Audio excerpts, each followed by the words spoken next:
In the vast emptiness of space, where silence reigns supreme and civilizations rise and fall without a whisper reaching distant stars, something unprecedented happened. A signal broke through the cosmic void, not the usual chatter of trade routes or diplomatic channels, but a raw, desperate scream for help that made even the most hardened alien commanders pause in terror.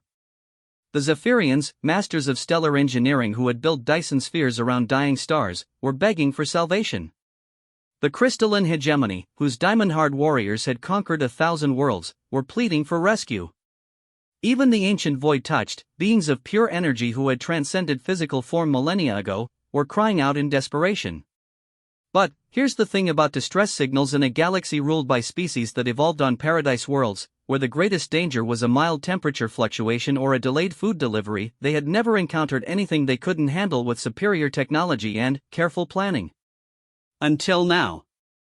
And, in their moment of absolute terror, their desperate signal reached a small blue world on the outer rim, a planet so hostile that every other species had marked it as uninhabitable. A world where the inhabitants had spent their entire evolutionary history not just surviving, but thriving in conditions that would kill most galactic citizens in minutes. Earth had received their first alien distress call. The galaxy was about to learn why evolution's cruelest lessons create the universe's most dangerous students. Commander Sarah Chen had seen a lot of strange things during her 15 years at the Deep Space Communications Array, but nothing quite like the signal that lit up every screen in the facility at 0347 hours on a Tuesday morning.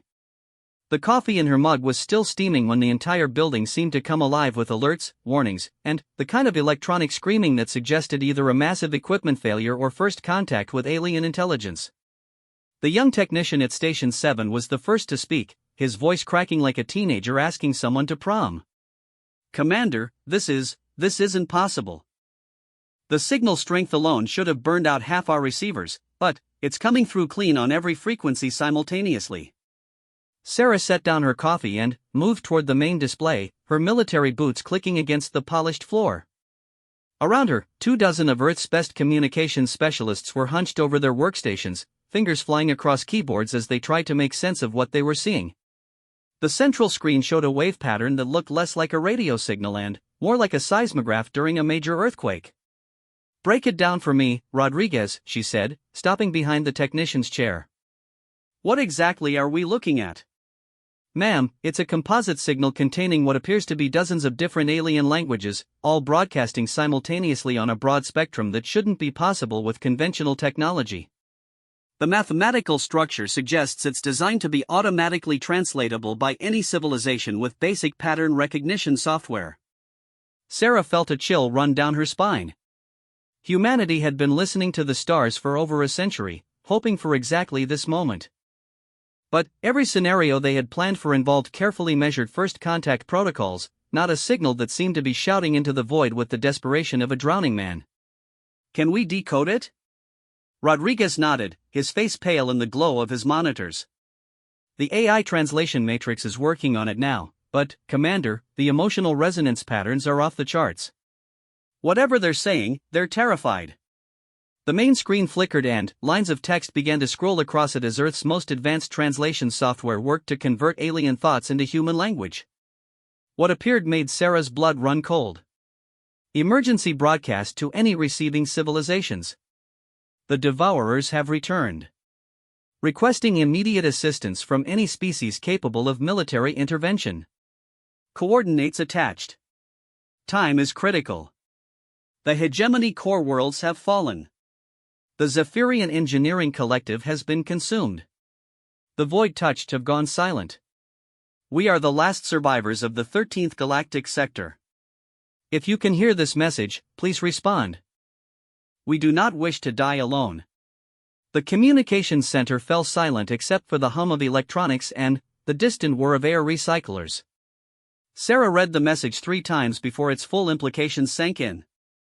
Somewhere out there, entire civilizations were being destroyed by something called the Devourers, and they were so desperate for help that they were broadcasting to anyone who might be listening, including species they had never encountered before. "Ma'am," called out Lieutenant Park from the analysis station, "I'm reading massive gravitational anomalies at the coordinates they've provided. It's approximately 47 light-years from Earth, in the direction of what we've been calling the Kepler void." "The Kepler void has gravitational anomalies?" Sarah asked, moving to look over Park's shoulder at the astronomical data. Not just anomalies. The stellar cartography suggests there used to be over 200 star systems in that region. Now there are only 12, and those are showing signs of massive stellar engineering projects that appear to be incomplete. Sarah felt her training as a military officer wore with her instincts as a human being. The protocols for first contact were clear: establish communications, verify the nature of the contact, involve the United Nations and every major government on Earth. But the desperation in that message suggested there wasn't time for protocols. Rodriguez, can we send a reply signal? Yes, ma'am, but it will take 47 years to reach them, and another 47 for their response to get back to us. Unless. He paused, his eyes widening as he pulled up another screen. Commander, they've included technical specifications for something called a quantum entanglement communicator. If we can build this device, we could establish instantaneous communication across any distance. Sarah looked at the technical specifications flowing across the screen. The mathematics were beyond her understanding, but the desperation behind sharing such advanced technology with unknown aliens was not. These beings were offering humanity technology that would revolutionize space communication, just for the chance to talk to someone who might help them. How long would it take to build? Based on these specifications, assuming we can source the exotic materials they're calling for, maybe 6 months with every physicist and engineer on Earth working around the clock. They don't have 6 months, Sarah said quietly, reading the message again. Send a reply using conventional radio. Tell them we received their message and are working on building their communication device. In the meantime, I need every piece of information we can gather about these devourers and the civilizations that are fighting them. As her team sprang into action, Sarah walked back to her coffee mug and found it had gone cold. She stared out the window at the pre-dawn sky, where stars twinkled peacefully in the darkness, and wondered how many of those lights had already been extinguished by whatever was destroying entire galactic sectors. The next few hours passed in a blur of activity. The message was forwarded to every government on Earth, every space agency, and every major university. Within 6 hours, the planet's most brilliant minds were analyzing alien technology specifications that were simultaneously beyond human understanding and elegantly simple in their design. Dr. Elena Vasquez at CERN was the first to announce a breakthrough. The quantum entanglement principles they're describing are theoretically sound, but they require elements that don't exist naturally anywhere in our solar system. However, the specifications include instructions for synthesizing these materials using particle acceleration techniques that are just barely within our capabilities. Dr. James Wright at NASA's Jet Propulsion Laboratory had even better news. The propulsion systems they've included in their data packet, it's not just for communication. They've given us the blueprints for faster-than-light travel. Not just faster than light, but exponentially faster. According to these calculations, we could reach their coordinates in approximately 3 months instead of 47 years.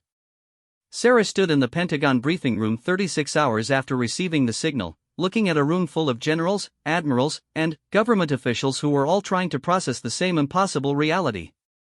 Humanity had gone from being alone in the universe to potentially being the galaxy's last hope for salvation in the span of a single morning. General Morrison, chairman of the Joint Chiefs, was the first to speak. Commander Chen, in your professional assessment, is this signal legitimate? Sir, the mathematical complexity of the transmission, the astronomical accuracy of the coordinates, and the technological specifications they provided are far beyond any known human capability to fake. Either this is the most elaborate hoax in human history, involving technology we don't possess, or we're looking at a genuine distress call from dying alien civilizations. And they want our help specifically? No, sir. They want anyone's help. We just happen to be the ones who received the message and have the technological base to potentially respond to it. Admiral Foster leaned forward. What makes them think we can help when apparently advanced civilizations with stellar engineering capabilities couldn't? Sarah had been thinking about that question for hours. Sir, I believe it comes down to the nature of the threat. Every indication suggests these devourers are unlike anything these civilizations have encountered before. Their technology appears optimized for peaceful purposes: stellar engineering, energy management, presumably exploration and trade. But, according to the historical data they've transmitted, the Devourers are something else entirely. She pulled up a holographic display showing the alien data they had managed to decode. The Devourers appear to be a purely destructive force. They don't conquer or occupy. They consume. They turn entire star systems into raw material for their expansion, and they've been doing it for millennia. The alien civilizations fighting them evolved on what they call garden worlds, planets with stable climates, abundant resources, and minimal existential threats. The room was silent as the implications sank in. Earth, by their standards, is a death world. A planet where life evolved under constant threat from climate extremes, natural disasters, predators, disease, and resource scarcity. We've spent our entire evolutionary history learning to survive in conditions that would kill most galactic citizens within minutes. General Morrison's expression was grim. Are you suggesting that our planet's hostile environment made us naturally suited for warfare? I'm suggesting that we're the only species in the local galactic sector that evolved under conditions similar to what these civilizations are now facing: total warfare for survival against an implacable enemy that wants to consume everything we are. Dr. Patricia Wells from the Department of Defense's Alien Technology Analysis Team raised her hand. Commander, we've been analyzing the technical specifications they transmitted. The materials and energy requirements for their proposed faster-than-light communication system are significant but manageable. However, building a ship capable of reaching them in 3 months would require converting approximately 30% of Earth's current industrial capacity. And if we don't? Sarah asked. Dr. Wells consulted her tablet. Based on the pattern analysis of the Devourer's expansion rate, they'll consume the remaining star systems in that sector within approximately 8 months. After that, their next logical target for expansion would be our local galactic neighborhood. Conservative estimates suggest they would reach Earth's solar system within 15 to 20 years. The room erupted in urgent whispers and quiet conversations. Sarah watched the faces around her and realized that every person present was coming to the same conclusion she had reached hours earlier. This wasn't really about saving alien civilizations they had never met. This was about fighting an enemy that would eventually come for Earth anyway, except now they had the chance to fight that enemy with allies instead of facing it alone. President Martinez, who had been silent throughout the briefing, finally spoke. How long do we need to build this communication device? Approximately 4 months, Mr. President, assuming we can convince every major industrial nation to contribute resources and personnel. And how long for a ship capable of faster-than-light travel? Dr. Wells hesitated. If we implement a crash construction program similar to the Manhattan Project, but on a global scale, possibly 8 months for a single ship with minimal crew. Maybe 6 months if we're willing to accept higher risk tolerances. President Martinez looked around the room at the assembled military and scientific leadership. Ladies and gentlemen, I'm not going to pretend this is an easy decision. We're talking about committing unprecedented resources to help alien civilizations that we know nothing about, fighting an enemy we don't understand, using technology we barely comprehend. He stood up, his voice taking on the weight of command. But I'm also not going to pretend we have a choice. If these Devourers are real, they're coming for us eventually whether we help or not. At least this way, we might have allies when they arrive. Sarah felt a mixture of pride and terror as she watched the President of the United States commit humanity's resources to its first interstellar war. In less than 2 days, Earth had gone from searching for signs of alien life to preparing for battle against an enemy that consumed entire civilizations. As the meeting broke up and teams began forming to tackle the massive undertaking ahead of them, Sarah returned to the communications array where the alien distress signal was still broadcasting its desperate plea into the void. She sat down at Rodriguez's station and composed a response message. To the surviving civilizations of the 13th Galactic Sector. This is Commander Sarah Chin of Earth, representing the human species. We have received your distress signal and are constructing the communication device you have provided specifications for. We are also beginning construction of faster-than-light capable ships. We will reach your coordinates as soon as possible. You are no longer alone. Earth is coming. She looked at the message for a long moment before hitting the transmission key. Somewhere, 47 light-years away, alien beings were fighting for their lives against something that had already destroyed hundreds of worlds. In 6 months, they would discover that their desperate signal had reached a small blue planet full of creatures who had spent their entire evolutionary history learning how to fight impossible odds and win. The Devourers were about to learn why Earth was considered a death world. Dr. Elena Vasquez hadn't slept more than 3 hours at a time in 2 weeks, but she had never felt more awake in her life. The particle accelerator at CERN had been running continuously since the decision was made to build the quantum entanglement communicator, and the exotic matter they were synthesizing was unlike anything in the known universe. She stood in the control room watching technicians monitor the creation process, her tired eyes tracking the energy readings that would have been impossible just a month ago. Around her, physicists from 17 different countries worked side by side, sharing knowledge and techniques that had taken their respective institutions decades to develop. The usual academic rivalry and national competition had been set aside in favor of a collaboration that would have seemed impossible before the signal arrived. Elena called Dr. Yuki Tanaka from the monitoring station. "We're getting the quantum resonance signatures the aliens specified. Whatever they use for interstellar communication, it's working exactly like their specifications predicted." Elena moved to look over Tanaka's shoulder at the readings. The exotic matter they were creating existed in a state that technically shouldn't be stable according to every physics textbook ever written, yet there it was, maintaining perfect quantum entanglement across laboratory distances. "How long until we have enough material for the full-scale device?" "At current production rates, another 10 days. "But, Elena..." Tanaka hesitated, lowering her voice. "The energy requirements for maintaining this stuff are enormous. We're drawing power from 6 different national grids just to keep the small amount we've already made from decaying." Elena nodded grimly. The aliens who had sent the signal had clearly been desperate enough to share technology that was far beyond human energy production capabilities. Building the communicator was possible, but powering it would require shutting down entire cities. Meanwhile, 3,000 miles away at the Kennedy Space Center, Captain Marcus Rodriguez was having his own impossible conversation with physics.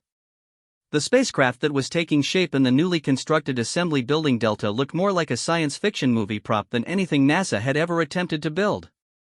The hull plating alone weighs more than the International Space Station, Chief Engineer Lisa Park reported, reading from her tablet as they walked around the massive construction site. "We've had to reinforce the building's foundation twice just to support the weight."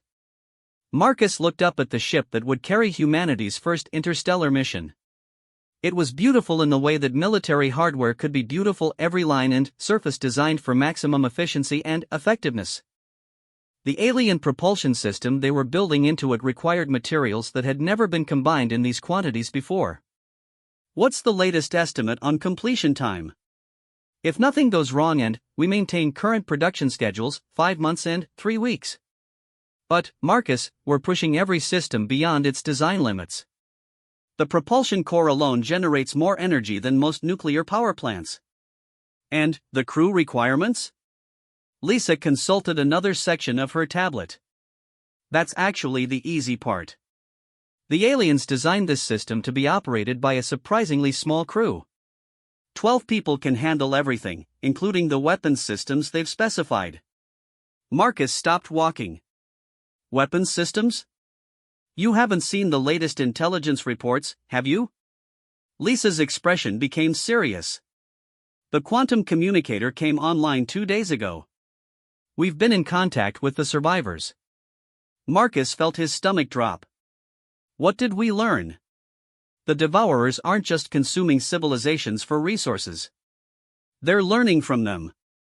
Every species they destroy adds to their knowledge base and technological capabilities. The survivors estimate that the Devourers have absorbed the combined knowledge of over 300 different alien civilizations." "Dear God. It gets worse." "The Devourers reproduce by converting organic and inorganic matter into more Devourers. They don't just kill entire populations, they turn them into more of themselves. And they've been doing this for over 50,000 years." Marcus stared at the ship taking shape around them. Humanity was building their most advanced spacecraft ever to fight an enemy that had been perfecting warfare for longer than human civilization had existed.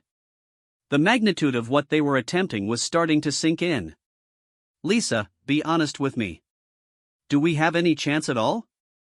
Lisa was quiet for a long moment, watching workers install the alien-designed weapon systems into the ship's hull. The survivors think we do.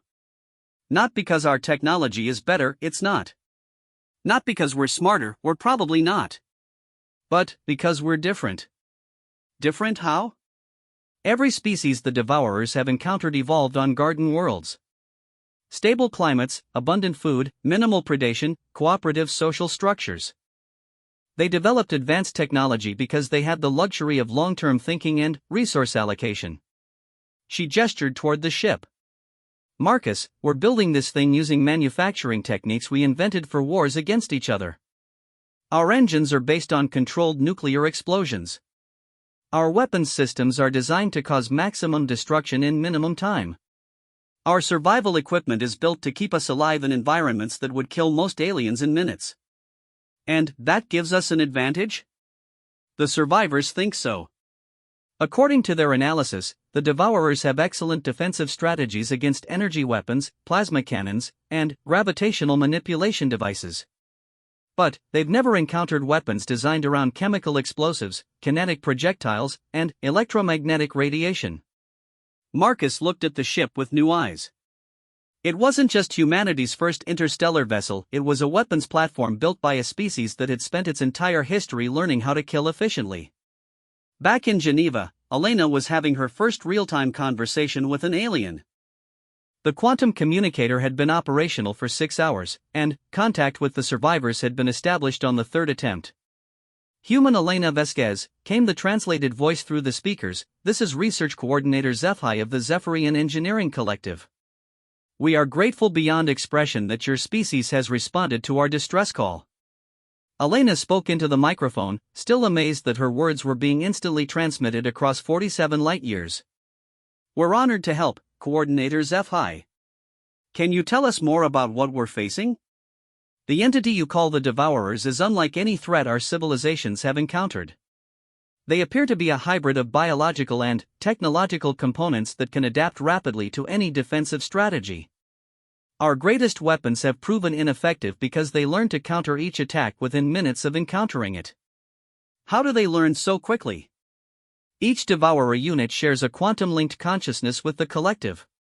When one unit encounters a new defensive strategy, all units immediately acquire knowledge of how to counter it.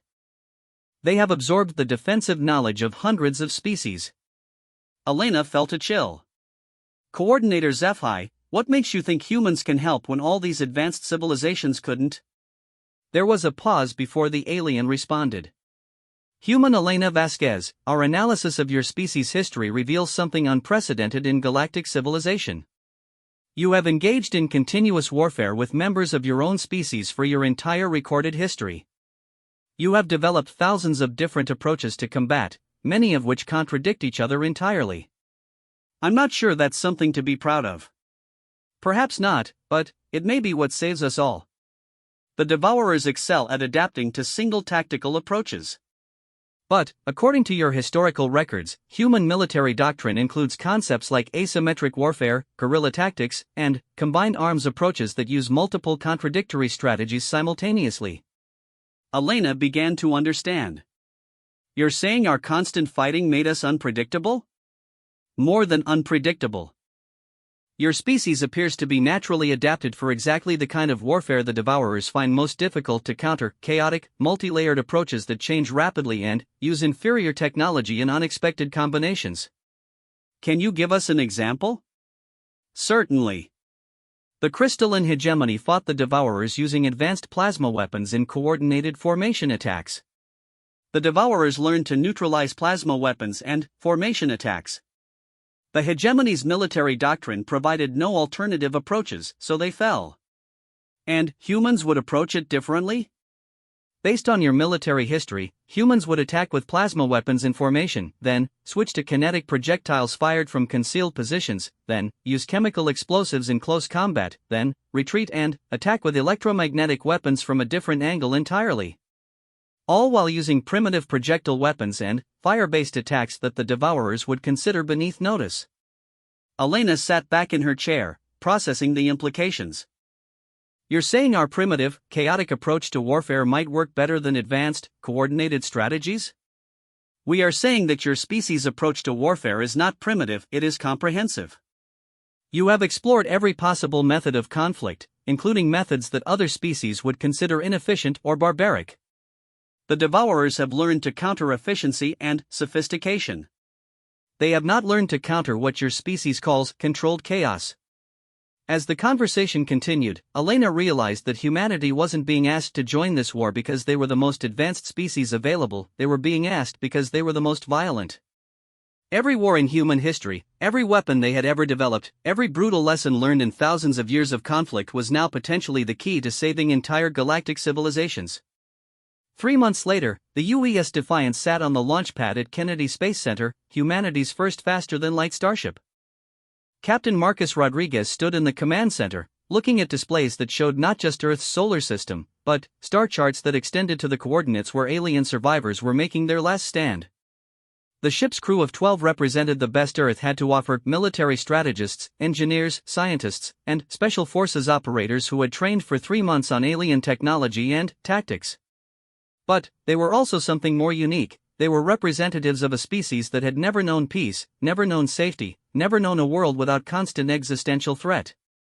Admiral Sarah Chen, now serving as the mission's strategic coordinator, stood beside Marcus as the final system checks were completed. "Marcus, I want you to understand something before you leave. You're not just carrying humanity's hopes with you. You're carrying our experience." "Ma'am?" "Every human who ever survived a war, every soldier who ever adapted to impossible odds, every civilian who ever learned to live under constant threat, they're all with you in a way. The tactics you'll use, the strategies you'll employ, the ability to keep fighting when everything seems hopeless, that's not just military training. That's 50,000 years of human evolution." Marcus nodded, understanding the weight of what they were attempting. "Admiral, what if we're wrong? What if our approach doesn't work any better than what the other civilizations tried?" Sarah looked out the window at the ship that represented humanity's greatest technological achievement and its oldest instinct. "Then, we'll adapt and try something else. That's what humans do, Marcus. We survive." For hours later, the UES Defiance engaged its faster-than-light drive and disappeared from Earth's solar system in a flash of exotic radiation that briefly outshone the sun. For the first time in human history, representatives of Earth were traveling to another star system, not to explore or make contact, but to fight a war against an enemy that had destroyed hundreds of civilizations. Back on Earth, construction had already begun on 12 more ships of the same design. The aliens had sent technical specifications for defensive weapons, shield technology, and tactical approaches that had failed against the Devourers. Humanity was building all of them, but they were also building something else: weapons and tactics that no galactic civilization had ever considered necessary.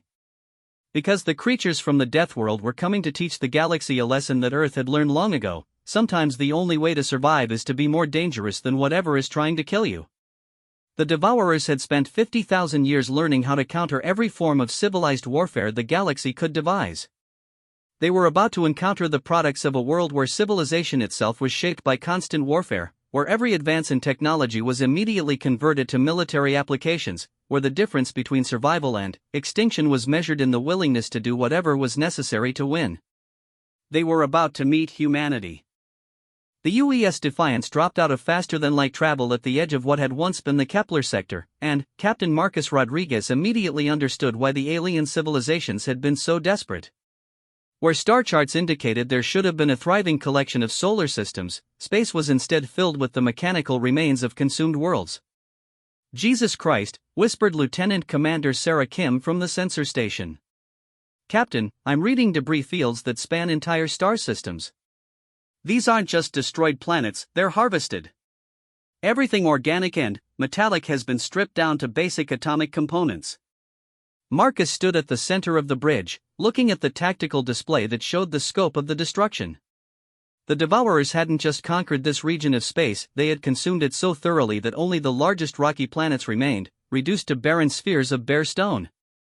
"Where are the survivors broadcasting from?" he asked. "Bearing 27 Mark V, approximately 12 light hours from our current position." "But, Captain." Kim paused, double-checking her readings. I'm detecting massive artificial structures throughout this region. They're not showing on any of the star charts the aliens provided. The main screen shifted to show the long-range sensor data.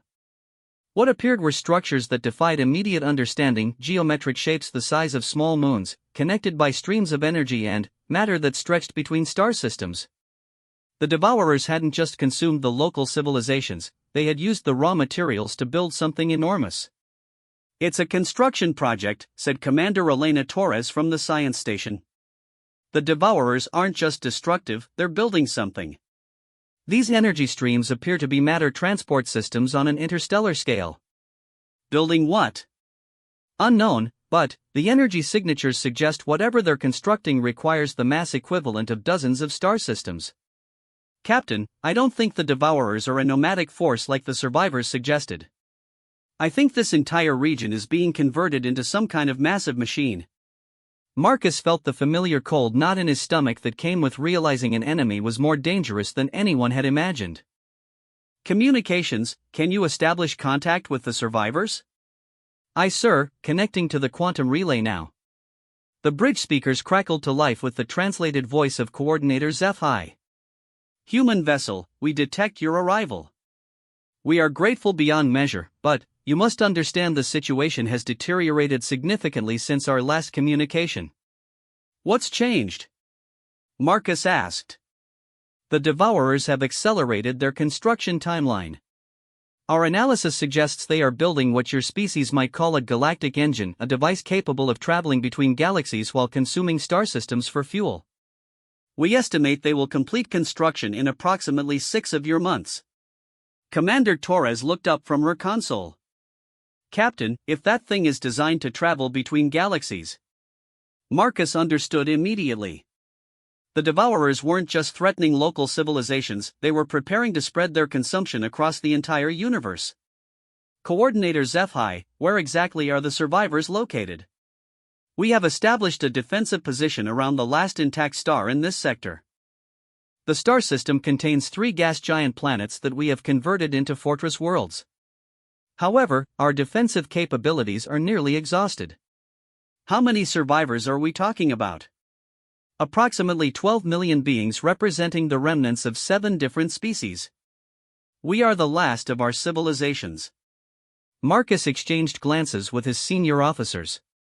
12 human beings had traveled 47 light-years to help save 12 million aliens from an enemy that had already consumed hundreds of worlds and was building a machine that could threaten the entire universe. "Sir," called out Lieutenant Park from the tactical station, "I'm detecting movement in the debris fields. Multiple contacts, bearing directly toward the survivor's position. Estimated time to contact, 6 hours." The main screen switched to show the tactical situation. Emerging from the constructed facilities throughout the dead systems, streams of objects were moving toward the coordinates where the survivors had made their last stand. Even at long range, the numbers were staggering. "How many?" Marcus asked. "Minimum estimate, 10,000 individual units, sir." "Maximum estimate, we don't have a maximum estimate. They keep appearing from structures we can't even see yet." Marcus realized they had arrived just in time to watch the final battle of a war that had been going on for decades. In 6 hours, the last survivors of 7 alien civilizations would be overrun by an enemy that had already proven itself capable of destroying hundreds of worlds. "Helm, set course for the survivors' coordinates, maximum sustainable speed. All stations, prepare for combat operations." "Sir," Commander Torres said quietly, "we're one ship against thousands of enemy units that have already defeated advanced civilizations. What exactly is our tactical plan?" Marcus looked at the display showing the approaching enemy forces and made a decision that would have seemed insane to any sane military strategist. "We're going to do what humans do best, we're going to improvise." 4 hours later, the UES Defiance entered the last defended star system in the Kepler sector and got their first close look at both their allies and their enemies. The 3 gas giant planets had been converted into fortress worlds that represented the best defensive technology 7 different alien civilizations could create. Energy shields that could deflect stellar radiation surrounded orbital defense platforms that fired weapons capable of destroying moon-sized targets. It was impressive by any measure, and it was completely inadequate. The approaching Devourer fleet stretched across space like a dark tide. Individual units ranged from ship-sized objects to constructs the size of asteroids, all connected by energy links that allowed them to function as a single massive organism. As they approached, smaller units detached from the main force and began probing the alien defenses. "Captain," Lieutenant Park reported, "the Devourers are testing the alien weapons systematically. Every time the defense platforms fire, the enemy adjusts their formation to counter the next attack." Marcus watched the tactical display as the alien defenses demonstrated exactly the problem coordinator HFY had described. The aliens fought using coordinated, efficient strategies that the Devourers quickly learned to counter. Each defensive success was immediately followed by an adaptation that made the same strategy useless. "Communications, connect me to the Allied Defense Command." "Human Captain Rodriguez," came HFY's voice, "we welcome your arrival, but you should know that our defensive calculations show approximately 43 minutes before our shields fail. We do not have weapons capable of significantly damaging the Devourer fleet." Marcus looked around his bridge at 11 other humans who had come 47 light-years to fight an impossible battle. "Coordinator, we're going to try a different approach. I need you to transmit all tactical data on Devourer defensive capabilities." "Transmitting now, but, Human Captain, our most advanced weapons have proven ineffective." "What could your single ship accomplish?" "We're going to find out." "All stations, battle stations. Tactical, arm all weapon systems and prepare to implement Combat Plan Alpha." Commander Torres looked puzzled. "Sir, we never developed a Combat Plan Alpha." Marcus smiled grimly. "Exactly. If we don't know what we're going to do, the Devourers can't predict it either." "Lieutenant Park, target the lead Devourer units with everything we've got: kinetic projectiles, nuclear warheads, electromagnetic pulse devices, and chemical explosive charges. Fire all weapon systems simultaneously." "Sir, those are 4 completely different types of weapons with different targeting requirements, I know." "Fire them anyway." The UES Defiance opened fire with every weapon system humanity had managed to fit onto an interstellar spacecraft. Nuclear-tipped missiles streaked toward the largest Devourer units while electromagnetically accelerated tungsten rods targeted their energy transmission nodes. High-powered lasers and particle beams created a covering pattern while old-fashioned chemical explosive charges were launched toward the enemy formation. It was tactically chaotic, strategically questionable, and completely unprecedented by galactic standards. It worked. The Devourer formation, which had been adapting smoothly to the alien defense patterns, suddenly found itself under attack from weapon systems that contradicted each other entirely. Their defensive systems, which had learned to counter energy weapons, were overwhelmed by kinetic projectiles. Their adaptations to kinetic attacks were confused by simultaneous energy weapon strikes. Their pattern recognition systems, designed to identify and counter consistent tactical approaches, couldn't process a strategy that included random elements. "Devourer formation is breaking apart," Park reported with amazement in his voice. "Enemy units they're firing on each other. Their adaptation protocols seem to be conflicting." Marcus watched as the lead elements of the Devourer fleet descended into chaos. Units that had been moving in perfect coordination were now operating according to contradictory defensive algorithms, some trying to adapt to energy weapons while others prepared for kinetic attacks. "Coordinator HFY," Marcus called over communications, "target the units that are firing on each other. Hit them with everything you have while their adaptation systems are confused." The alien defense platforms opened fire with renewed intensity, and, for the first time in decades of warfare, Devourer units began exploding under defensive fire. The perfectly coordinated enemy fleet was experiencing something unprecedented in 50,000 years of conquest: tactical confusion. But the victory was temporary. The main body of the Devourer fleet hung back while their advance units sorted out the contradictory adaptation protocols. Within minutes, they would learn to counter humanity's chaotic approach and resume their attack. "Captain," Torres called from her station, "I'm detecting massive energy buildups from the primary Devourer constructs. Whatever they're preparing, it's substantially larger than anything we've seen so far." Marcus realized that their surprise attack had done exactly what it was supposed to: it had gotten the enemy's attention.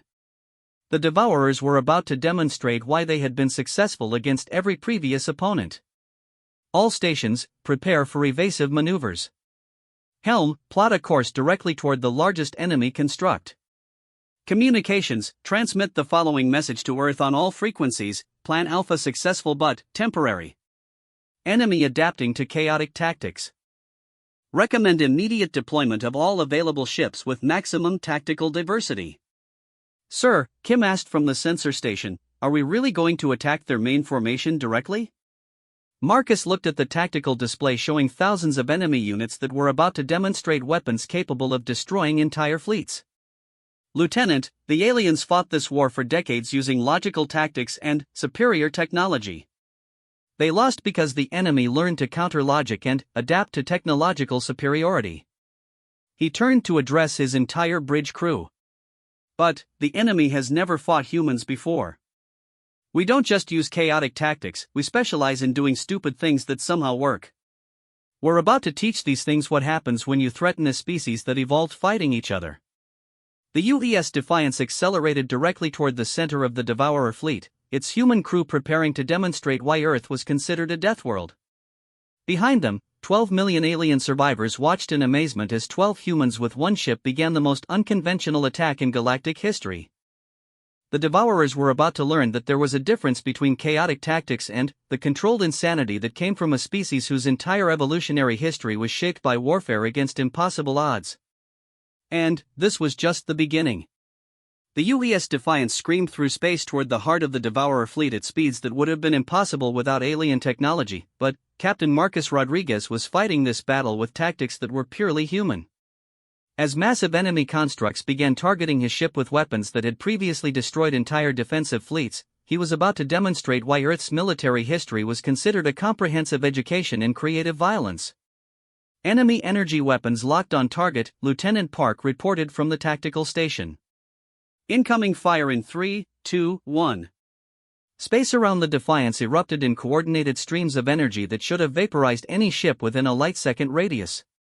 But the human ship wasn't where the targeting computers expected it to be. Evasive pattern Delta, Marcus ordered calmly. Random number generator, full activation. Commander Torres looked up from her console in confusion. Sir, evasive pattern Delta is completely random. There's no tactical logic to exactly, Marcus interrupted. The Devourers have been fighting predictable enemies for 50,000 years. Their targeting systems are designed to anticipate logical flight patterns. The Defiance suddenly changed course in a pattern that violated every principle of tactical maneuvering, darting toward enemy fire instead of away from it, accelerating when it should have decelerated, spinning in directions that served no tactical purpose except unpredictability. The Devourer targeting systems, which had successfully tracked and destroyed thousands of alien ships, couldn't establish firing solutions on a target that moved according to random number generation instead of tactical logic. Enemy fire concentration is decreasing, Park reported with amazement. Their targeting algorithms they're trying to predict our next move, but we don't know what our next move is going to be. Marcus smiled grimly. Welcome to human warfare, where the best strategy is often having no strategy at all. Weapons, prepare to demonstrate tactical insanity. Sir? Target the largest enemy construct with every weapon system we have, but fire them sequentially instead of simultaneously. Start with the chemical explosives, then nuclear warheads, then kinetic projectiles, then energy weapons. Make each shot look like a different ship attacking. Captain, that will reduce our effective firepower by 70%, do it anyway. The Defiance opened fire on the massive Devourer construct with a sequence of attacks that appeared to come from multiple different sources using completely different technological approaches. Chemical explosives detonated against the construct's hull, followed by nuclear warheads that created electromagnetic pulses, followed by kinetic projectiles traveling at near light speed, followed by coherent energy beams. The Devourer adaptation systems, designed to counter specific types of attacks, found themselves trying to simultaneously adapt to primitive chemical weapons, advanced nuclear technology, kinetic bombardment, and energy-based attacks, all of which required completely different defensive responses. Enemy construct is experiencing systemic failures, Torres reported. Their adaptation protocols are creating feedback loops. They're trying to implement contradictory defensive strategies simultaneously. Marcus watched as the massive enemy structure began tearing itself apart as its own defensive systems conflicted with each other. Coordinator HFY, are you monitoring this? Human Captain Rodriguez, came the alien's translated voice, filled with what sounded like amazement. Our sensors indicate the Devourer construct is destroying itself trying to adapt to your attack patterns. How is this possible? It's a fundamental principle of human military doctrine, Marcus replied while ordering another random course change. If you confuse the enemy badly enough, they'll defeat themselves. But, even as they spoke, the main body of the Devourer fleet was learning. The smaller constructs that had been destroyed by contradictory adaptation protocols were sharing their data with the larger units, and Marcus could see the enemy formation beginning to implement new strategies. They're adapting to our chaos, Park warned. The larger constructs are beginning to target areas instead of specific coordinates. They're trying to create kill zones instead of precise targeting. Marcus realized the Devourers were learning to counter randomness by making their own attacks random. It was a logical response that proved why they had been so successful against every previous enemy. Time for Lesson 2 in Human Warfare, Marcus announced. All stations, prepare to implement the Crazy Ivan. Sir? Torres asked. Full reverse thrust, maximum power. We're going to fly directly backward toward the largest concentration of enemy units while firing everything we have directly ahead of us.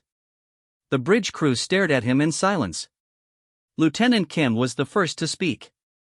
Captain, that maneuver violates every principle of space combat. We'll be flying blind into the heaviest enemy concentration with no ability to maneuver defensively. Which is exactly why it will work, Marcus replied. The Devourers have learned to predict logical evasive maneuvers and random movement patterns. They haven't learned to predict suicidal stupidity. The UES Defiance suddenly reversed course and began flying backward at maximum acceleration directly toward the center of the enemy fleet, its forward weapons blazing continuously while the ship's tail pointed toward its destination.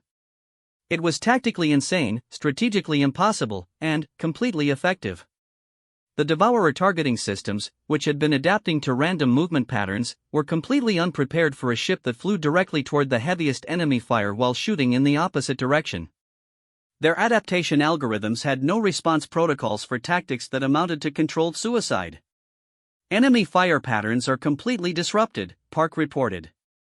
They're not shooting at us, they're shooting at where we should be according to every tactical prediction model they have. Weapon status? All forward arrays firing continuously. We're hitting targets by accident because we're flying away from where we're shooting. Marcus watched the tactical display as the Defiance's backward charge through the enemy fleet created chaos throughout the Devourer formation. Units that had been moving in perfect coordination were colliding with each other as they tried to track a target that was moving in the opposite direction from its own weapons fire. Captain, Torres called from the science station, I'm reading massive system failures throughout the enemy fleet.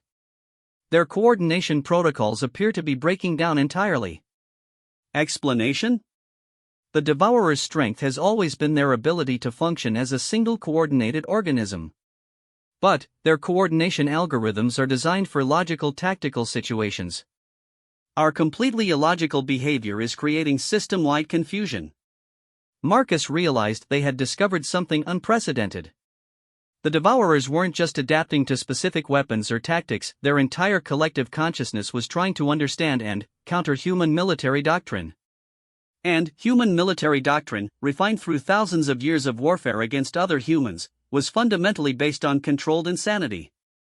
Communications, relay the following to Earth, Devourer weakness identified.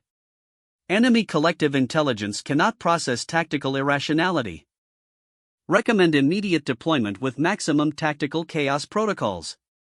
But, even as the message transmitted, Marcus could see the Devourer fleet beginning to reorganize.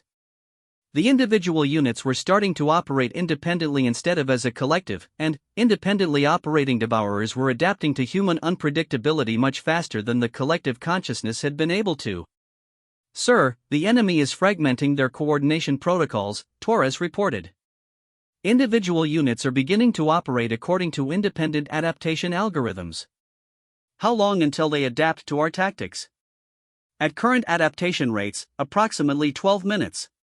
Marcus looked at the tactical display showing thousands of enemy units that were learning to fight like humans, chaotic, unpredictable, and individually creative. The Devourers were about to become as tactically insane as humanity, except with technology that was thousands of years more advanced. All stations, prepare to implement Protocol Omega. The bridge crew exchanged glances. Protocol Omega wasn't in any tactical manual because it wasn't technically a protocol at all. Sir, Commander Torres asked quietly, what exactly is Protocol Omega? Marcus looked at his crew of 11 humans who had traveled 47 light-years to fight an enemy that had destroyed hundreds of civilizations. Protocol Omega is what we do when the enemy adapts to everything we know how to do. Which is? We make up something new. For the next 8 hours, the UES Defiance engaged the Devourer fleet in the most unconventional battle in galactic history. Every time the enemy adapted to a human tactic, the humans invented a new tactic. When the Devourers learned to counter backward flying, the humans began rotating randomly along all 3 axes while firing. When the enemy adapted to random rotation, the humans started using their weapons as steering thrusters and their engines as weapons. Captain, Park reported during a brief lull in the fighting, I've lost count of how many different attack patterns we've used. The ship's computer has stopped trying to maintain tactical records because it can't categorize what we're doing. Marcus looked at the tactical display showing a Devourer fleet that was now spread across the entire star system in small groups, each trying different approaches to counter human unpredictability. Their perfect coordination was completely broken, and individual units were fighting according to thousands of different tactical philosophies they had learned from trying to adapt to human behavior. Coordinator HFY, Marcus called over communications, how are your defensive operations proceeding? Human Captain Rodriguez, the Devourer assault on our positions has completely ceased. The enemy units appear to be fighting each other using tactical approaches we have never seen before. What have you done to them? Marcus realized the full implications of what had happened. The Devourers had spent 50,000 years absorbing the military knowledge of hundreds of civilizations, all of which had fought according to logical, predictable patterns. In 8 hours of combat with humans, they had been exposed to more tactical creativity than they had encountered in their entire existence. And their adaptation systems, designed to learn from every encounter, had tried to integrate all of it simultaneously. Coordinator, I think we've given them a case of tactical indigestion. They've absorbed so many contradictory human strategies that their collective intelligence is experiencing the equivalent of multiple personality disorder. Will this condition be permanent? Marcus looked at the sensor readings showing Devourer units throughout the system engaging each other in battles using tactics that ranged from logical formation attacks to completely random weapons fire. I don't know. But I think we've bought some time. How much time? Marcus considered the question while watching a group of Devourer constructs that appeared to be engaged in what could only be described as a tactical argument. Long enough for the rest of Earth's fleet to arrive. And long enough to implement the real plan. There is a real plan? Coordinator, Marcus replied, we've just demonstrated that the Devourer's greatest strength, their ability to adapt and learn, can also be their greatest weakness. The more they learn about human warfare, the more confused they become. And the real plan? Marcus smiled as he composed a message to transmit to the approaching Earth fleet. We're going to teach them everything we know about warfare. Every tactic, every strategy, every approach to combat that humans have ever developed over thousands of years of fighting each other. Will that not make them more dangerous? Coordinator, you don't understand human military history. We've spent our entire existence developing tactics specifically designed to counter other human tactics. Everything we know about warfare has a counter, and every counter has a counter-counter. Marcus transmitted the new tactical plan to Earth and settled back to watch the most advanced enemy in galactic history try to absorb the complete insanity of human military doctrine. The Devourers were about to receive a comprehensive education in why Earth was considered a death world, not just because the environment was hostile, but because the inhabitants had spent their entire evolutionary history learning how to fight wars against opponents who were exactly as crazy as they were.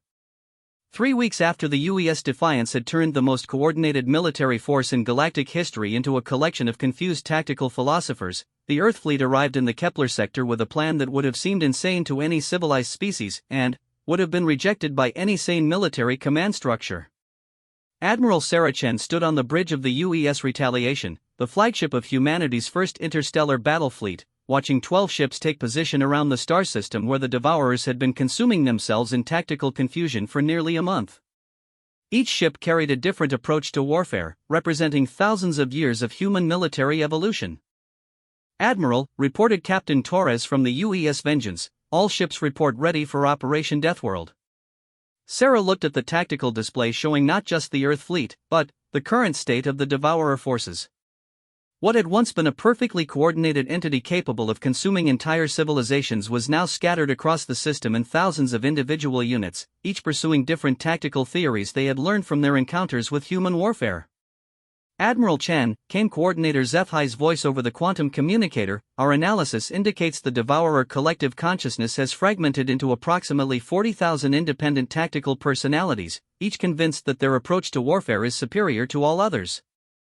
Sarah smiled grimly. "Coordinator, what you're describing is the normal state of human military thinking. We call it inter-service rivalry, and we've been dealing with it for our entire history. How do you coordinate military operations under such conditions?" "Very carefully, and with a lot of alcohol afterwards," Sarah replied. "But that's not the point. The point is that the Devourers have become human. And we know exactly how to fight humans. All ships," she announced on the Fleet Channel, "commence Operation Deathworld. Remember, you're not fighting aliens anymore, you're fighting creatures who think like humans but don't understand the rules of human warfare." The Earth fleet dispersed throughout the system and began the most educational battle in galactic history. Each ship approached different groups of Devourer units using completely different tactical doctrines, not to confuse the enemy, but to teach them. The UES Democracy engaged a cluster of Devourer units using ancient Greek phalanx formations, demonstrating the principles of coordinated infantry tactics. The UES Blitzkrieg showed them German armored warfare doctrine from World War II. The UES Guerrilla demonstrated asymmetric warfare using tactics developed by every insurgency in human history. But the most important lesson was being taught by the UES Sun Tzu, which was using ancient Chinese military philosophy to demonstrate the fundamental principle that would save the galaxy. "Devourer Unit Collective Designation 77 Alpha, transmitted Captain Wu from the Sun Tzu, your tactical approach demonstrates excellent understanding of kinetic warfare principles. However, you have failed to consider the strategic implications of resource allocation during extended conflict." The Devourer unit responded in translated speech that had become increasingly human over the past 3 weeks. "Human military vessel, our tactical analysis indicates maximum efficiency through direct engagement of opposing forces. Why do you suggest resource conservation?" "Because," Captain Wu replied, "you're not fighting for territory or resources. You're fighting for survival. And survival warfare operates according to different principles than conquest warfare."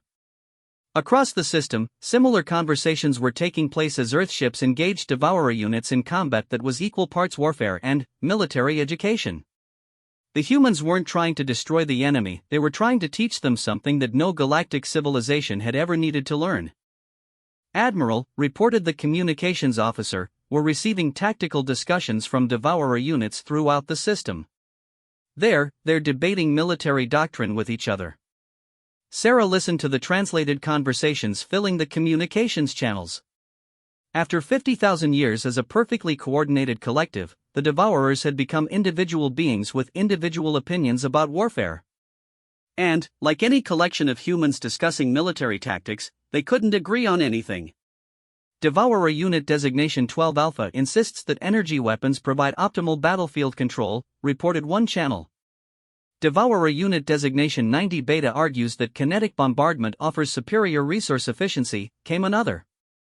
Devourer Units 30 through 37 are engaged in what appears to be a philosophical discussion about the ethics of total warfare versus limited engagement protocols. Admiral Chen realized that Operation Deathworld had succeeded beyond their wildest expectations. The Devourers hadn't just learned human military tactics, they had learned to think like humans. And humans, she knew from extensive experience, were absolutely terrible at agreeing with each other about anything, especially warfare. "Coordinator HFY," she called over the quantum communicator, "I believe we've solved your Devourer problem." "How so, Admiral Chen?" the Devourers have become human. And, the thing about humans is that we're much better at fighting each other than we are at fighting anyone else. Watch. Sarah transmitted a carefully crafted message to all Devourer units in the system. Attention all Devourer forces. Based on analysis of your tactical performances over the past month, Earth Command has determined that Unit Designation 77 Alpha demonstrates the most effective understanding of advanced warfare principles. The response was immediate and exactly what Sarah had expected. Every other Devourer unit in the system began transmitting arguments about why their tactical approach was superior to Unit 77 Alpha's methods. Within hours, the debates had escalated to active demonstrations. Devourer units were engaging each other in combat to prove whose interpretation of human military doctrine was more effective. Admiral, Captain Rodriguez reported from the Defiance, the Devourers have broken into factions. I count at least 2,000 different tactical schools, each convinced that their approach to warfare is the only correct one. Sarah watched the tactical display as the most dangerous military force in galactic history tore itself apart arguing about military theory. It was exactly what happened whenever humans were given enough time to discuss strategy without an immediate external threat.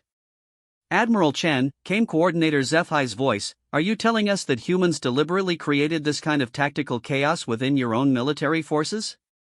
Not deliberately, Sarah replied. It's just what happens when you give thinking beings enough different approaches to warfare. Everyone becomes convinced that their way is the only correct way. But, how do you accomplish coordinated military objectives under such conditions? Sarah considered the question while watching two groups of Devourer units engage in what appeared to be a heated argument about the relative merits of air power versus ground-based artillery.